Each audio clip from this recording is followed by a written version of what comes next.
Assalomu alaykum. Ekskavator minadigan ekanlar, ukalar. Texnika ishqibozlari, svarkachi ekanlar, ukalar. YouTube kuzatuvchilari, menga podpiska bo'lgan aka, ukalar. Sog' salomatmisizlar? Oilangiz tinchmi? Ishlar bilan charchamay turibsizlarmi? Xo'p. Ozgina mash qilayotgan ishim bilan ozgina sizlar bilan bo'lishmoqchi edim. Ehtimol kimdir shunaqa ishga duch kelib qolsa, shu xatoni qilmasdan to'g'ri svarka qilib ketishini ko'rsatmoqchiman.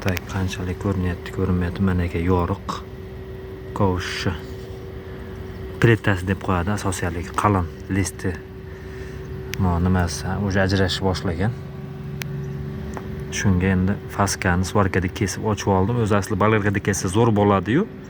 Endi hamma joyga ham bolgarka olib borib bo'lmaydi. Mana aka. Yoriq. Keng qilib qo'rqmasdan svarka bilan merovskiy elektrod bilan to'ki katta qilib ochib olinsa, ikkita tomondan ham, ichidan ham. Keyin endi bolgarka bilan tozalab yuboriladi. Yotqizib olib, vertikal otda emas, kovush yotqizib olib svarka qilish kerak. Katta to'k bilan sekin holatga qarab chiroyli qilib. Bilgan o'zi biladi, bilmaganlarga inshaalloh foydali bo'ladi degan umidda olyapman bu videoni. Ko'pchilik endi o'zim men ko'rdim. Ko'pchilik mana shu holatda shuna ustini yalgandan faskasini olib turib, ko'p qilib turib svarka qilib, ustida yana bir narsalar listlarni qo'yib turib, usuleniya qilib svarka qilib qo'yadi, lekin u foyda bermaydi ekanlar. Faskani yaxshilab ochish kerak, keng qilib ochish kerak. Yaxshi svarka qilib, keyin usuleniya qilsa bo'laveradi.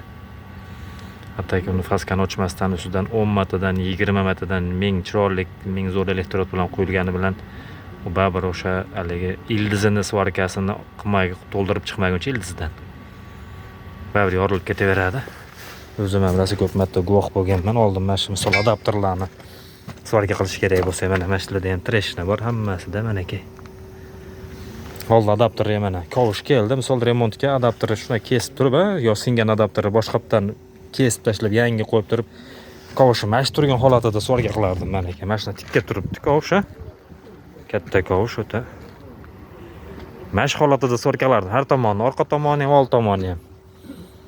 Endi undan to'k past bo'ladi, vertikalni holat turgan hisobiga hech qancha yetmas, qarasam yorilib ketaverardi.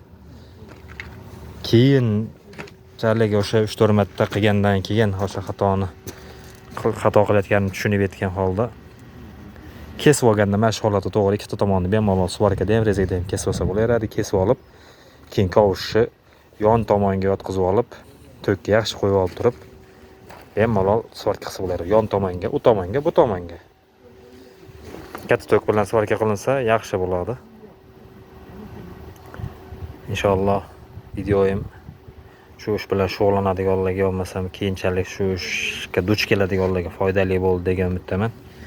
Do'stlar, kim podpiska bo'lmagan bo'lsa, podpiska bosib, qo'llab-quvvatlab qo'yasizlar.